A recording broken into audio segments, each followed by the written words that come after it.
You have to have faith that the universe is not going to let you starve.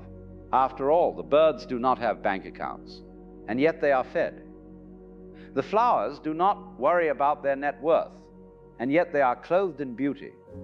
If nature takes care of every sparrow, every blade of grass, will it not take care of you? This does not mean you sit back and do nothing. It does not mean you become irresponsible. It means you act from a different place. You act from love rather than fear. You work because the work is there to be done, not because you are trying to prove your worth. You earn money because money is useful, not because money is everything. And here is what I have observed. When people make this change, when they truly let go of the fear and start living from a place of trust, money often begins to flow more easily. Not always, not immediately, but eventually. Because when you are not grasping at money, when you are not strangling every opportunity with desperation, you become more creative. You become more relaxed. You become more attractive to work with, more pleasant to do business with, more open to possibilities. Muddy water is best cleared by leaving it alone.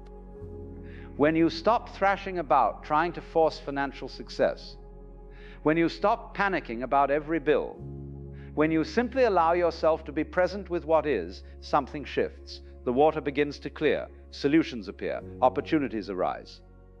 Not because you are trying to make them happen, but because you have stopped blocking them with your anxiety. But let me be very clear about something.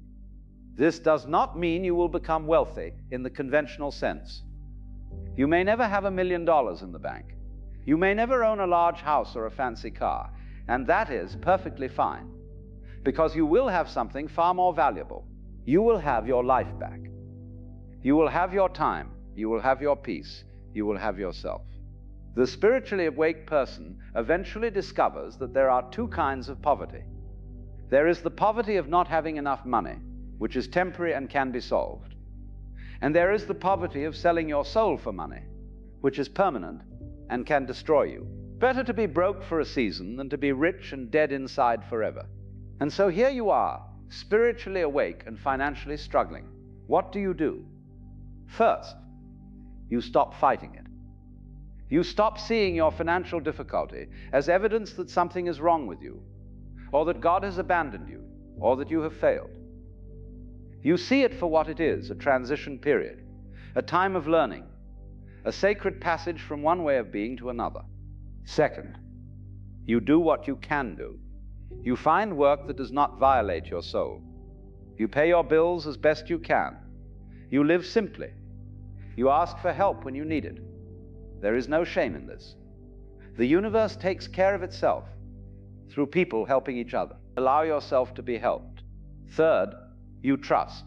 You trust that you are exactly where you need to be. You trust that this difficulty has something to teach you. You trust that the same intelligence that grew your body from a single cell, that beats your heart without your effort, that breathes you while you sleep, this intelligence is not going to abandon you now. You are held. You are supported. You are loved. Not by money, but by the source of all things. And finally, you remember what you have already learned.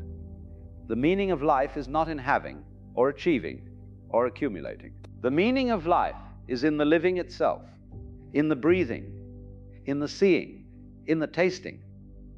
You are already rich beyond measure if you would only stop long enough to notice. You have eyes that can see a sunset. You have ears that can hear music. You have a body that can feel the warmth of the sun. You have a mind that can know wonder. You have a heart that can feel love. These are the real treasures. These are what matter, and they cannot be bought or sold.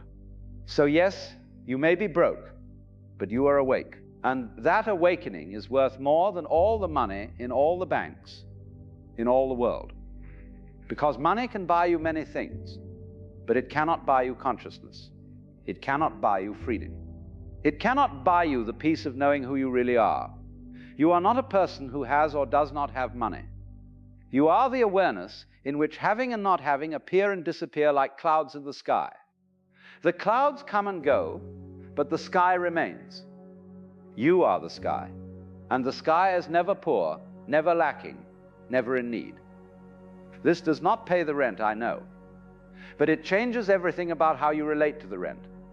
It means you can face financial difficulty without losing yourself. It means you can be broke without being broken.